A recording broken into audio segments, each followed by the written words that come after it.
So while it is true that Kathleen Kennedy isn't that involved in Star Wars anymore, she is still leaving behind some projects that are going to be absolutely god-awful. She is still ruining Star Wars kind of from the grave, and we're seeing that come up time and time again, and we just had a new one come up. Let's check it out.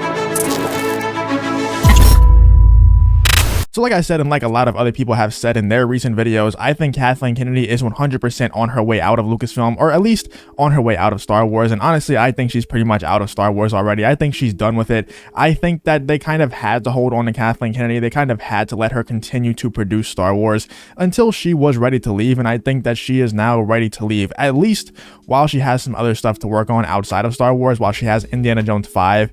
And hopefully she gets some more projects outside of Star Wars, because go and ruin everything else. I really don't care.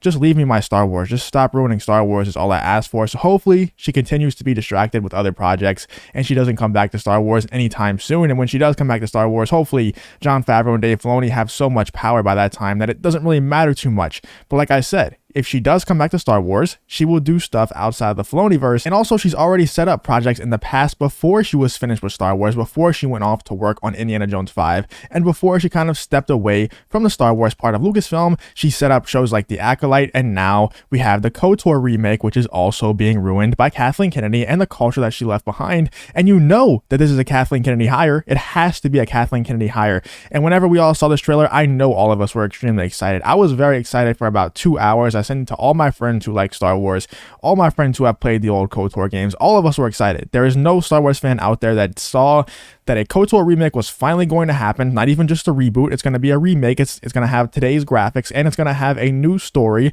which, you know, it could be a good or bad thing, but I think it's kind of confirmed now that it's going to be a bad thing. And I honestly, when I first saw it, that it was going to be a remake, that excited me even more, because I don't want to just replay the same game with new graphics. I feel like that would be an extreme money grab. It would be an obvious money grab if that was the case.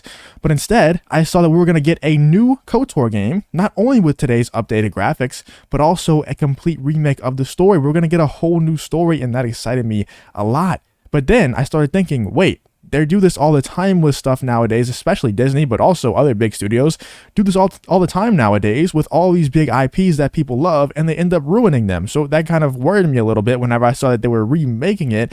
But I still had hope. And then we saw stuff like this come out from, shout out to Data Racer, by the way. He's always on top of this kind of stuff. It's crazy how good that guy is at journalism. I'll put his link in the description, his Twitter link in the description. Former The Mary Sue writer and social justice activist Sam Maggs, working on Star Wars Knights of the Old Republic remake. If you don't know who The Mary Sue is, it's a journalism company that pretty much just trashes on everyone who talks badly about today's pop culture because of how much social justice and identity politics and stuff like that have taken over. They pretty much just make fun of anyone who thinks that. So they're pretty much making fun of me. They're making fun of you. Anyone who's watching this video who agrees with my point of view, or other people's point of views who are saying that Hollywood is pretty much not hiring creatives anymore. They just hire activists who kind of disguise themselves as creatives, and they turn everything into their own politics. They turn everything into pushing their own agenda instead of actually trying to tell a good story. That's who The Mary Sue is going after, because they think that today's Hollywood is the way it's supposed to be, and it just doesn't make any sense. So that's kind of a perfect match, right? It's kind of a perfect match for Disney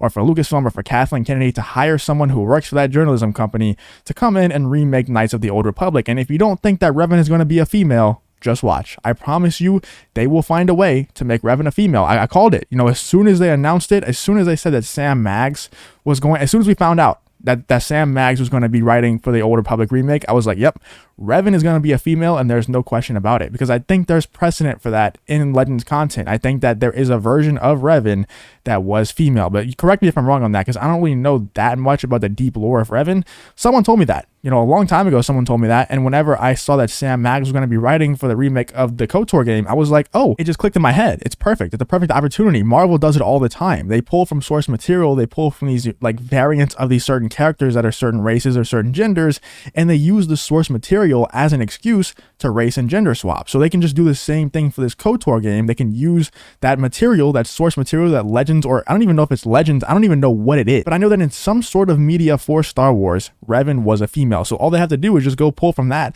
say that they're pulling from the source material, and make Revan a female, and there they have an excuse, a perfect excuse. And former The Mary Sue writer and social justice activist Sam Maggs announced that she is and has been working on the newly announced Star Wars KOTOR remake.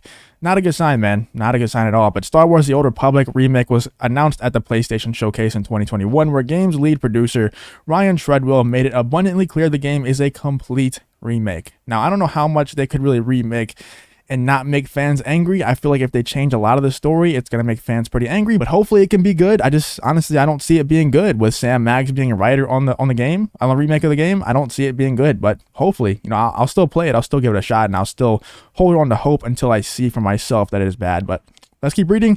He explained, this is a complete remake of this beloved Star Wars story. For Star Wars Knights of the Old Republic remake, we are rebuilding from the ground up while maintaining that integrity and story from the original. Treadwell would add, the original Star Wars KOTOR is a true classic and one of our favorite Star Wars stories ever. We want to honor that original story and make it as impactful for players today. In terms of the visuals, we have the opportunity to present this story. See, this is the good part. This is the part that I really enjoy because, let's face it, the story for KOTOR is really good. The graphics are not, they're just not updated. They just don't hold up today. And there's no diss on them. There's no trashing on them. They just didn't have the technology at the time. Now we have technology that's absolutely unbelievable, and if we can remake the game and give it today's graphics, it'll look very good. It'll feel a lot better for sure. But in terms of the visuals, we have the opportunity to present this story with a much higher level of fidelity than was possible in the past, while making sure that we are being authentic to what players loved about the original game. Treadwell further elaborated in an interview with StarWars.com. Treadwell also reiterated, our big goals on this are to bring the story to a modern audience and have it just be, that worries me right there, bring our story to a modern audience. What that means is make it woke. That's how I read it anyway. Let me know if I'm wrong on that in the comments, but that's what I think whenever it says make it or bring it to a modern audience. I don't like when you're completely remaking a game, when you have Sam Maggs on from the Mary Sue on to write, and you say that you want to remake it to fit the modern audience. That scares me. That doesn't sound good to me anyway, but they want to fit it to a modern audience and have it be just impactful today as it was for players when it originally launched. Lucasfilm Games executive producer Orion Kellogg also told StarWars.com, we've been working really closely with Aspyr for a long time now to deconstruct what made KOTOR so great and bring back to new audiences, because we want this game to be an incredible RPG. Now, hopefully they're right, man. Hopefully they really have been working very closely with everyone, and they really do make it a good RPG. But with Sam Maggs on it, as you can see right here, I guess this is her announcing that, I'm not going to play the video because I don't really care that much, but I guess this is her announcing that she will be writing for the new KOTOR game. With her on the project, it just doesn't seem that good, man. But in a subsequent tweet, she added, couldn't be more honored and excited to be a part of an incredible team at Aspyr Media to remake one of my all-time favorite games.